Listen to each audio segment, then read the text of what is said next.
хийсэн гэсэн зорилготой мөрөөдөлтэй хүн бол амар их байдаг шүү дээ. Одоо бид нар үндснийхээ үйлдвэрт дэмжих гэдэг шүү дээ. Өөрсдөө их нэг.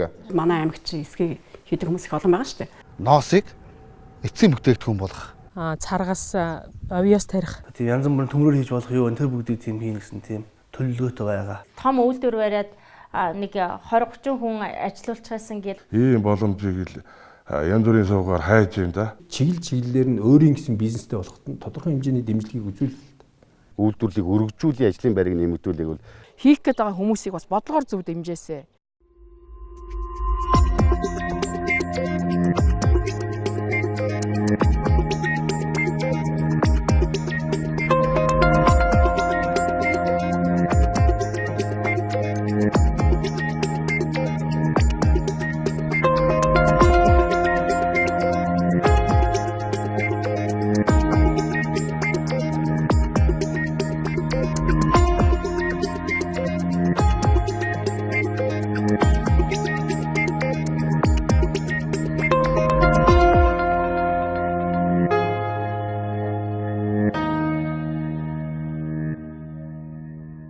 Хөдөлмөрийн яам, үйлдвэр хөдөө аж ахуйн яам, эдийн засгийн хөгжлийн яам, барилга хот байгуулалтын яамны 4 яамны хамтарсан ажлын хэсгийн нийтдээ 222 хүн 1 сарын хугацаанд Монгол орны 330 сумд хүрч ажилласан байгаа.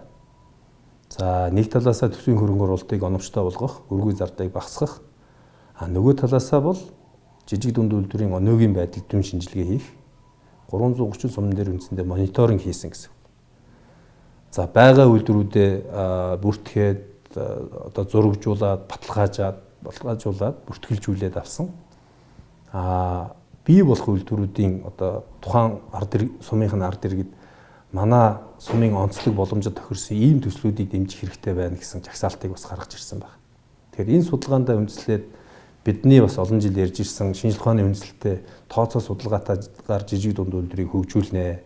Тухайн сум орон нутаг аймгийн одоо өөрийнх нь боломж, зах зээлийн одоо боломжид тийм ээ. Одоо зохицсон ийм эдийн засгийн үйлдвэр ашигтай одоо төлөвлөлт сайтай ийм төслүүдийг дэмжинэ гэсэн энэ зорилтуудыг хангахын тулд одоо жижиг дунд үйлдвэрийн хөгжлийн газраас хөдөлмөрийн сайдын өгсөн чиглэлийн дагуу одоо сумуудын удирдлагуудаа бас тулж ажиллаж байна. Журмаа шинжилгэхээс гадна бид нар шалгаруултыг ил тод болгоё.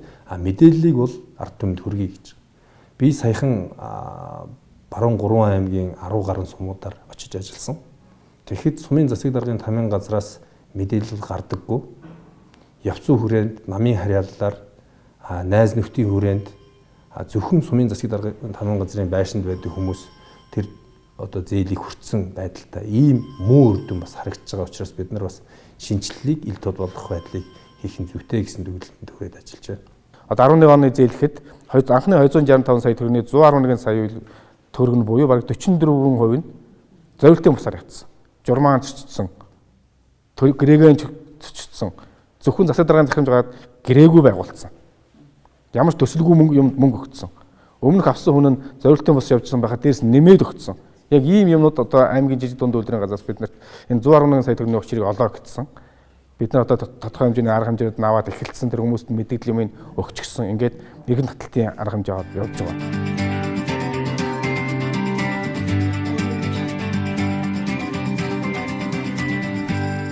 Бид нар аваад ажиллаад анх юу хийсэн гэвэл эхлээд өмнөх зээлүүдийн шалгаж үзсэн. Энэ 11 оны мөнгө ямар хуу журмаар авсан байна гэдгээс бөөн мап байсан. Тэгэхээр бид нар тэр зээл бол одоо журмаа орчихсон. Гэрээнийхээ нөхцөлийг уян хатан болгосон. Журам дээр юу гэж болсон гэвэл тодорхой хэмжээний байцаа тавих нь зайлшгүй шаардлагатай байт юм байна. Нийт. Тэгээд зориултын бус ингээд давхар нэг зээлтэй хүн ингээд аваад явждаг. Тэр дээр гэрээ юм контакт энэ байх хэрэгтэй гэж үзсэн бид нар. Тэгээд зээлийнхэн гэрээг байгуулахтаа бид нар уян хатан нөхцөл тавьж өгсөн. Эхний 3 хүртэл сард нь хүүг хөнгөлж болдог. Яг л тэр хүн чинь тоног төхөөрөмжөндөө явна тийм ээ. Юм ондоо явна. Эргээл сар болдог. Эргээл 800 мянга төлөх юм бол энэ хүн чинь мөнгө хийж чадахгүй буцаад өгöd байгаа байхгүй. Улирал болгон зээлийн төслийг авдаг болсон. Өмнө жилд нэг аваад ингээд дуустдаг байсан бол одоо бид нар зээлийн иргэн төлөлт юмнаас нь бид нар улирал болгоны эхний 10 хоногт төслөө авдаг. Дараагийн 10 хоногт төслөө хэлцдэг. Дараагийн 10 хоногт мөнгө нөгөө дуустдаг. Ингээл ерөөсөө шуурхай байлаа. Одоо бид нар сая 4 сарын 11-ээс 12 хооронд аваад дууссан. одоо 5 сарын 1 гэхэд бүх мөнгө төслүүдэд хэлцээд өгөх юм одоо өгөө дуусгана. Дараа нь эргэн төлөлт хүүнийхээ орлогоосоо эргээгээд 7 сарын 1-ээс ингээд 2 дугаар дараагийн үйлдвэрлэлийн юм эхэлнэ. Ингээд ийм байдлаар ингээд цикл ингээд орж байгаа мөнгө маань эргээд ингээд төлөгдөж яваад ингээд энэ мөнгө эргэлтэнд байгаад байх зарчмаар бид нар яваад эхэлсэн. Манай жижиг үйлдвэр хөгжүүлсэн бас өөрөө дотроо 5 хэлцтэй. Бас мониторинг хяналтын хэлтс гэж байдаг. Тэгэхээр бид хүн бас зүгээр мөнгө өгөөд бас зүгээр суусангүй. Гэтэ бас мөнгөнийхөө араас бид нар бас төрийн мөнгийг бас зээлсэн учраас араас нь хөөцөлж байна. Гэтэ бас зарим компаниуд зориултын бас зээлээ ингээд төслийнхөө дагуу зориултын дагуу хэрэглэх учраас ганц нэг компаниуд одоо байна бид нар тэрийг шалгаж байна. Энэ компаниудыг бол бас цаашдаа иргэн татах юм уу? Эсвэл нөгөө банкныхын бизнес зээлээр нь оруулах юм уу? Тэр хүртэл арга хэмжээ авна. Гэхдээ бид бүхэн бас ингээд яг одоо ер нь бас ингээд мөнгө өгчөөд араас нь ингээд бас дарамтлах биш. Аль болохоор тэр мөнгөөрөө юу хийж чинь тийм ээ? Тэр мөнгө жишээлбэл нэг юм утас хийж байгаа компани тэр утасыг одоо аль зах зээл дээр ингээд борлогдох бас тэр жуулчлах талынх нь хэрэг магадгүй үнэхээр бас сайн үйл ажиллагаа явуулах юм бол дараагийн бас төслийн бид бүхэн бас нэг тийм одон шалгуургүйгээр бас дэмжиж ажиллах тэр талаар бид нар төлхөө анхаарч ажиллаж байгаа.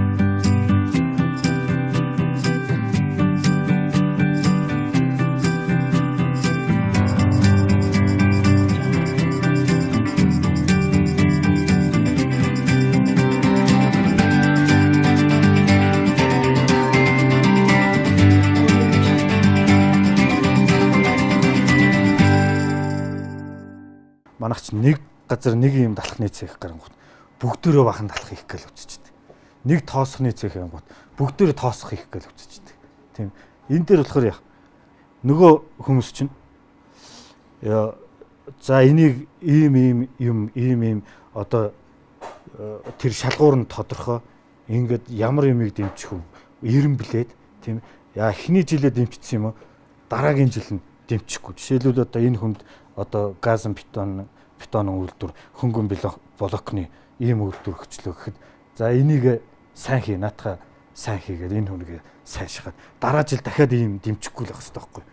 Энэ Монголд өнөөдөр юу үйлдвэрлэл болж байгааг нь төр харин тооцож үзээд хэн ямар хувьтай энэ юм дээр энэ аюу нарийн судалгаа явагдаад чиглэл салбар бүрээр нь за тэгвэл одоо энэ дээр тэгвэл ямар дэмжлэг хэрэгтэй байна.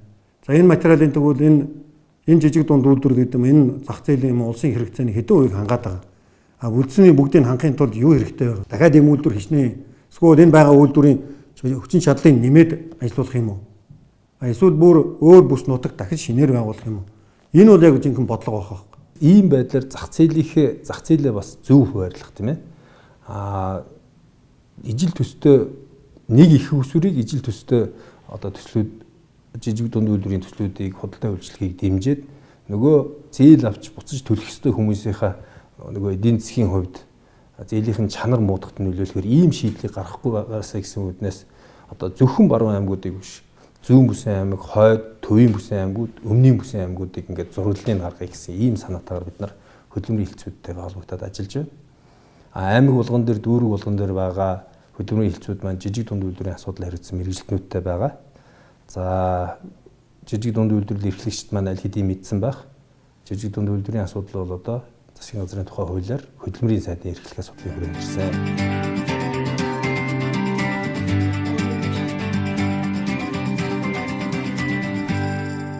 Бидний бас жижиг дунд үйлдвэрийг хөгжүүлэх чиглэлээр бас судалгаа тооцоог зөв гаргахаас гадна бас бүсчилсэн бас зураглал хийе гэж. За жишээлбэл баруун бүсийн тулгуур төв Ховд аймгийн хөдөлмөрийн хэлтсийн даргад миний зүгээс ямар зөвлөмж одоо ийм үүргийг өгөөд одоо томилтын хувьяар өгсөн бэ гэхээр ерөөсөө эхлээд сум хөгжүүлэх сангийн их усүрээр дэмжигдэж байгаа жижиг дунд үйлдвэрийн одоо энэ төслүүдийнхаа одоо сумуудынхаа зураглалыг гаргая. Тэгэхээр сумууд ойрхон сумууд дээр ижил төстэй төслүүд дэмжигдэх зах зээлээ боловсруулахыг өрчлөн сэргийлэхийн тулд бид нар зураглалаа гаргах хэрэгтэй. Ховд аймгийн одоо 18 сум байлаа гэхэд 3 бүсчлээд 6 сум дээр нь зах зээлийн тооцоод тийм үү тухайн сумуудынх нь одоо боломж жишээлбэл ноолуур жилд хэдэн тонн гардгийг тийм ээ. Сүү цагаан эдээ боловсруулах боломж нь юу вэ? Энэ чиглэлийн судалгаануудыг үндэслээд бид нар зургал гаргая, давхцлыг арилгая, зах зээлээ бас тэгш хуваарлая гэж. Өрсөлдөөнийг зөв болгохын тулд.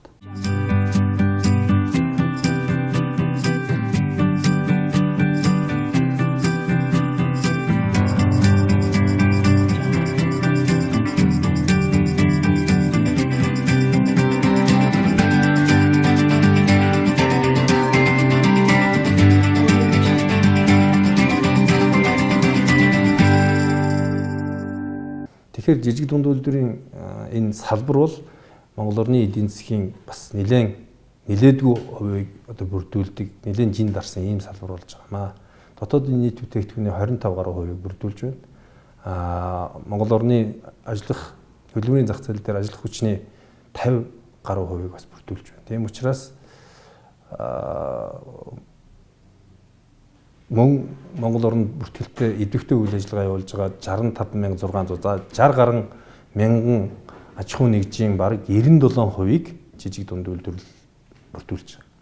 Тийм учраас бид нар энэ далаацтай салбарт үйл ажиллагаа явуулахдаа шинжлэх ухааны үндэслэлтэй, нарийн тооцоо судалгаатай, тийм ээ, хөрөнгө оруулалтаа бас үр ашгийг хэдэн жилийн дараа үзэх вэ гэдгээ эдийн засгийн хувьд нэлээд зохион байгуулалттай ийм төслүүдийг л авч үзэх, төрөөс хөнгөлөлтөй бодлогоор дэмжих ийм чиглэлийг л барьж ажиллана гэсэн ийм ойлголттой байгаа.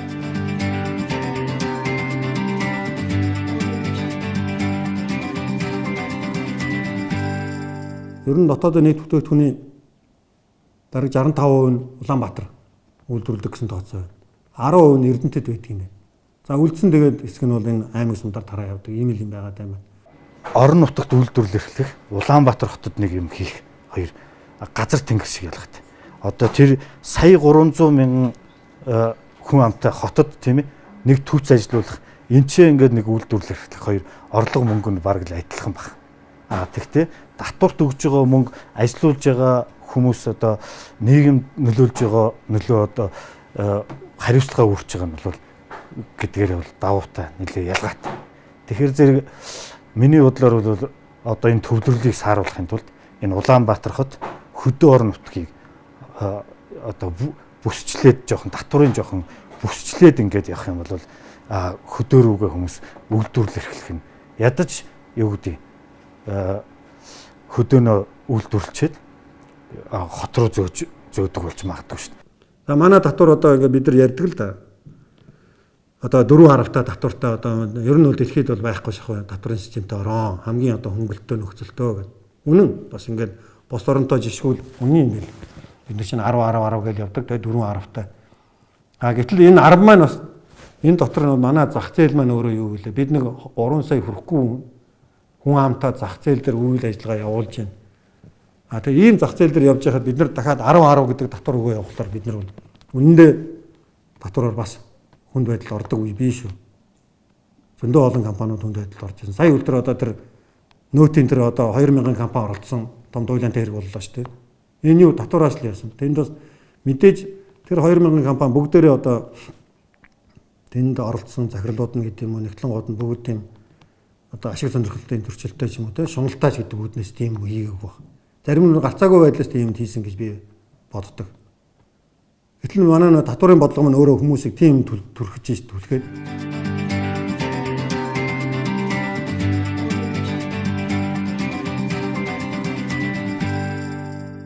нийгмийн даатгалын шимтгэлийн хувьд ч гэсэн бас ажил олгогч нь нэлийн харгас соёл гэж би боддөө шүү дээ.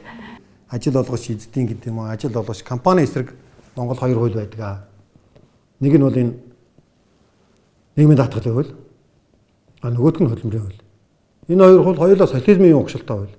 Тэр социализмын үеийн үзэл баримтлалыг одоо бол тэр хууль өөртөө агуулгдсан явж байдаг. Бага ингээд өөрчлөгдөд байгаа боловч өнөөдөр яг хэвээрээ л байгаа.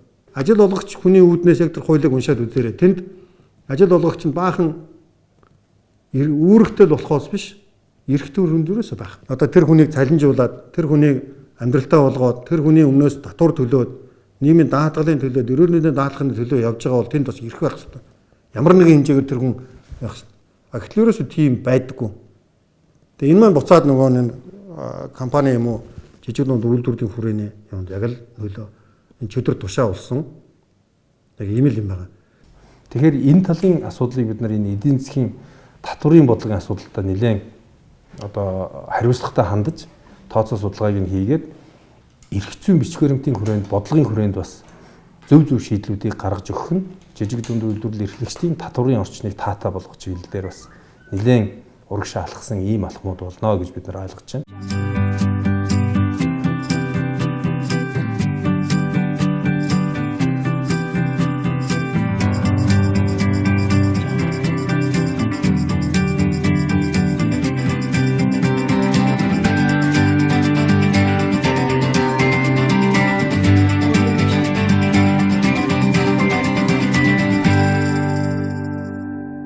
Жижиг дунд үйлдвэрлэл эрхлэгчид маань банкны шалгуур өндөр байна.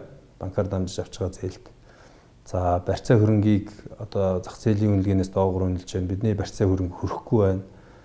Газрын үнэлгээ бага, хашаа байшин барьцаа болохгүй байна гэсэн одоо асуудлыг үргэлж тавьдаг байсныг бас Монгол Улсын их хурл засгийн газар авч үзээд зээлийн батлан даалтын сангийн тухай хуулийг 2012 оны 2 сард Улсын хурлаас батлан гаргасан.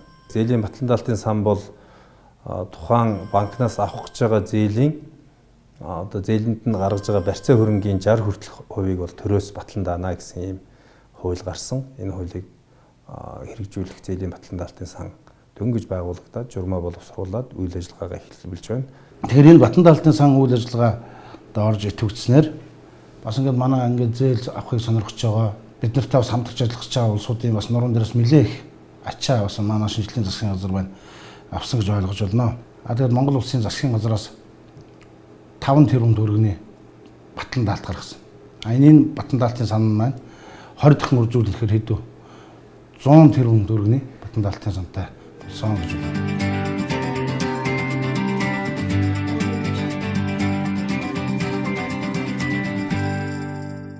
Өнөөдрийн байдлаар Монгол Улсын хэмжээнд нэг 540 мянга орчим хөрөнгө бүртгэгдсэн байна. Гэхдээ газар үйл хөдлөх хөрөнгө тусдаа бүртгэгдсэн гэж тооцох юм бол ерөнхийдөө нэг 270 мянган хөрөнгө бүртгэгдсэн байна гэдэг маань хүн амын тоотойгоо харьцуулах юм бол нэг 10% орчим нь хөрөнгөтэй байна гэсэн үг.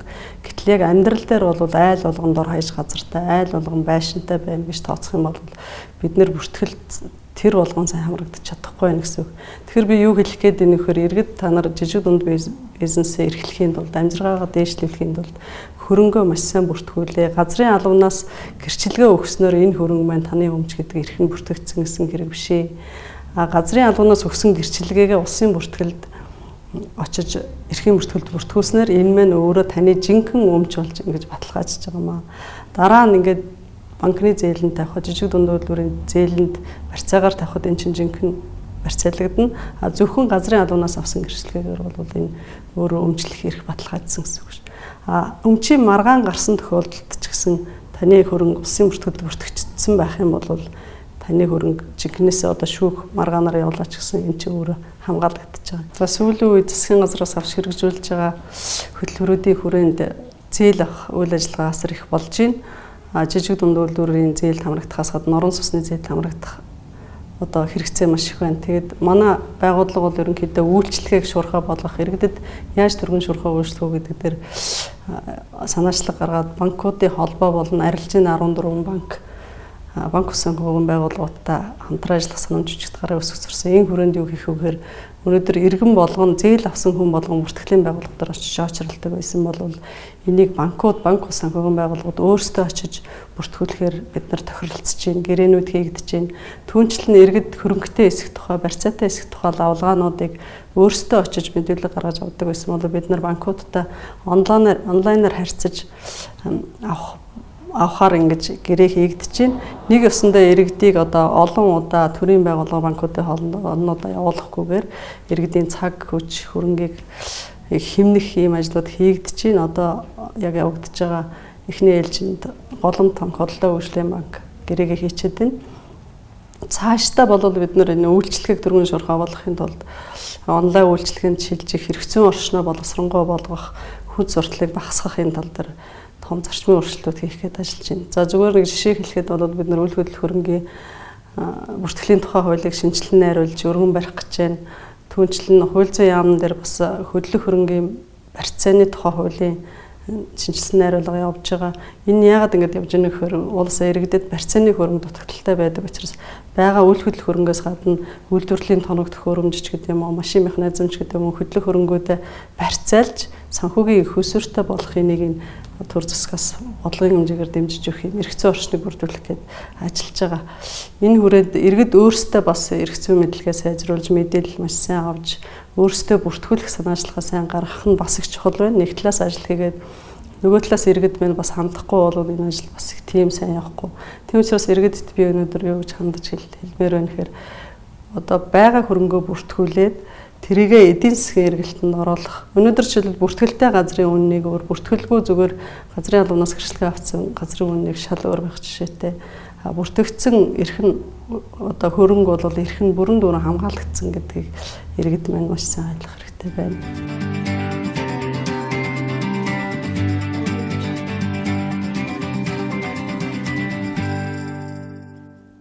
За хүний нөөцийн асуудал энэ бол одоо Монгол улсад одоо тулгарч байгаа. Энд тэгсэн чинь зөвхөн Монголд юм уу бид нар ч их цөөхөлөө учраас гэж ойлгоод бодоод байсан үгүй юм байна. Одоо миллиард хэдэн зуун мянган хүнтэй хэдэн зуун сая хүнтэй хятад орнд үлдэх хүний нөөцийн асуудал байна. Тэгэхээр энэ юурээсээ дэлхийд тойроо тулгамдсан асуудал юм байна. Энээс тойрч зогсож байгаа хэд хэдэн арга хөлбөрүүд байна л да. Шийдэж байгаа. Хамгийн энгийн бөгөөд хамгийн түргэн нь болохоор одоо шууд үйлдвэрийн автоматжуулах. Үйлдвэрлэлийн процессыг хүн оролцуулахгүй, аль болохоор хүн багтаа автоматжуулах тийм л процесс явагдаж байна. Нойлон Германд нэг модны мебелийн үйлдвэр очиж ирсэн. Тэд нар цагтаа 8000 ажилтнтай байсан. Тэгээд үйл ажиллагаа явуулах гэж одоо их хүнд байсан гэж хэлээ л дээ. Одоо бид нар нэг 800 өрхөө хүнтэй. Агтаа бүтээгдэхүүн маань 4 дахин өссөн гэсэн. Тэр герман хүн тэгээ яриа сууж. Тэрнтэй уулзаж ийлээ. Хятад мөн адилхан.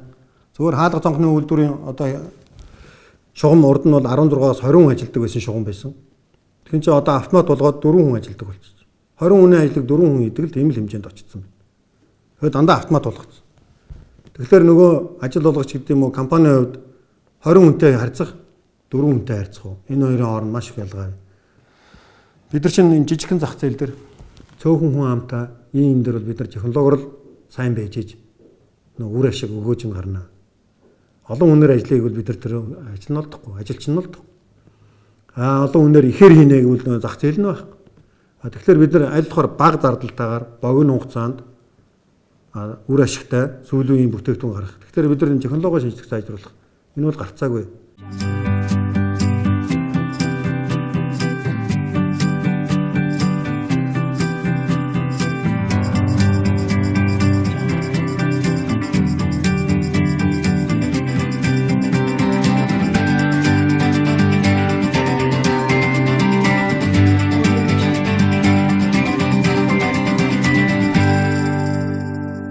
Засгийн газраас явуулж байгаа бодлогын бас нэг онцлог нь бол ер нь төрийн мэдээллийг нээлттэй байлгах, ил тод байлгах бодлого.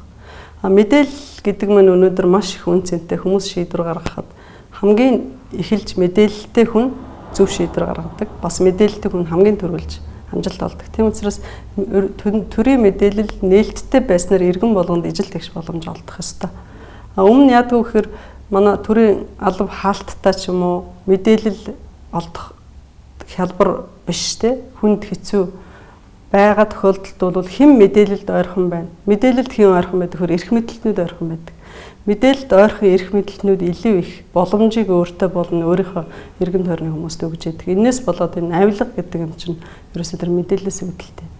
Мэдээллийг өнөөдөр нээлттэй байлгана гэдэг нь иргэн болгоно албан тушаалтанд иргэн хинч байсан баян ядуу хинч байсан мэдээллийг бүгдээрээ авах юм бол бүгдээрээ ижил боломжтой болно гэсэн. Ерөн зөв бид нар аль болохоор сонгон шалгуулалтыг бол ер нь нээлттэй ард иргэдтэй ойрхон бас бая гэж байгаа. Тэр чигтгаараа төслийн комист орсон комиссийн төлөөлөх комиссийн гишүүдийг аль болохоор олон нийт иргэдийн дундаас бид нар бас сонгохыг бол төлхөө анхаарж байгаа. Ер нь сая бас ингээд манай аймагуд дээр ингээд сонгон шалгуулалт хийж хахад бол бас шинжлэх юмнууд гарч ирсэн.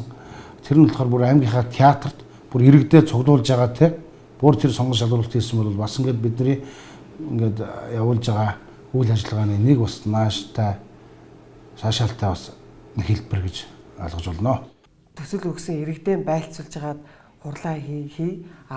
Ирэг дээр нь өөрсдөр нь төслийг хамгаалуулдаг болёо гэсэн тийм зарчмыг бол баримталж ажиллаж эхэлж байна. Ийм байдлаар мэдээлэл ил байгаа. Тэгээд хамгийн гол нь бид нар зээл өгсөн сум хөгжүүлэх сангаас ч юм уу сум хөгжүүлэх сангаас өгсөн зээлийнхаа мэдээллийг иргэдэд нээлттэй зарлаж байгаа. Энэ эргээд одоо манай хажуу хашааны дорж 10 сая төгрөгийн зээл авсан бол юм хийж ийн үгүй гэж хажуудах иргэд маань хяндаг боломжийг бүрдүүлж байгаа. Энэ бол одоо зээл мөн эзэндээ очиж ийн үгүй юу гэдэг бол сумын удирдлага биш иргэд өөрсдөө хянах болцоог нь бүрдүүлж байгаа маа. Тэгэхээр аль болохоор бид нээлттэй иргэдтэй хилцүүлэхтэйгээр энэ зээлийг эзэнд нь хүргүүл эргээд хяналтанд сайжирна үр дүнж зүү гарна гэж ийм л бодлого бариад явж байгаа.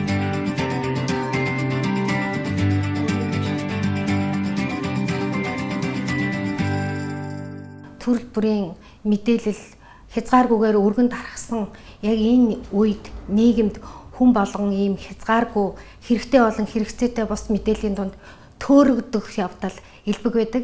Ийм болохоор тухайн хүнд өөр хэрэгтэй үнэн зөв мэдээлэл олж авах боловсрал иргэн хүн бүрт их чухал байгаа юм. Мэдээллийг нээлттэй болгох маань өөрөө бас энэ далд эдийн засгийг ил болгодог тий. Далд эдийн засгийг багасгахад маш их ач холбогдолтой. Авилгыг бууруулахад бас маш их ач холбогдолтой юм. Зээлийг бол хамгийн их одоо тамгийн газрын засаг дарганы тамгийн газрын ажилчтай ойр байсан мэдээлэл сайтай хүмүүс бол хүртдэг байсан тийм жишээнүүд бол нэлээд байгаа. Харин бид нэр одоо бол энэ жишээг бол халыг гэж зорж ажиллаж байгаа. Тийм учраас бид нар одоо шинжилгээний засгийн газар ийм тэргүүн за хөдөлмөрийн сайд, бусад яамны сайд нар ярьж байгаа шиг энэ усын төсвийн хөрөнгө оруулалтаар хувийн бизнесийг дэмжиж байгаа. За цаашлаад төр хувийн хвшлийн түвшлийн энэ зарчмыг хангах чиглэлийн энэ ажлуудад бид нар нэлээд тийм ард олондоо нээлттэй мэдээлэл өгөөд шалгаруулалтын асуудал байдсан бол ил тод явуулах чиглэлээр барьж ажиллах юм бол бид нар ард түмнийхээ дэмжлэгийг авна. Нэгдүгээр дээрээс нь бид нар Монгол орнд тулгамдаад байгаа хөдөө чухал гаралтай, малаа чухал гаралтай бүтээгдэхүүнүүдийг түлхүү боловсруулах наад зах нь мах сүнийхээ хэрэгцээг Улаанбаатарын хэрэгцээг хангадаг хэмжээний ийм л жижиг дунд үйлдвэрлэлийг бий болгож чадах юм бол бидний зорилго биелнэ гэж бид нар харж байгаа. Бас манай иргэдүүд бол бас ингээд одоо зээл авчаад эргээд алга болдог ш яг ахад тэрийг төлөөд буцааж ахаад ингээд хурдан зээл авч үйл ажиллагаа явуулах гэж боддог болсон.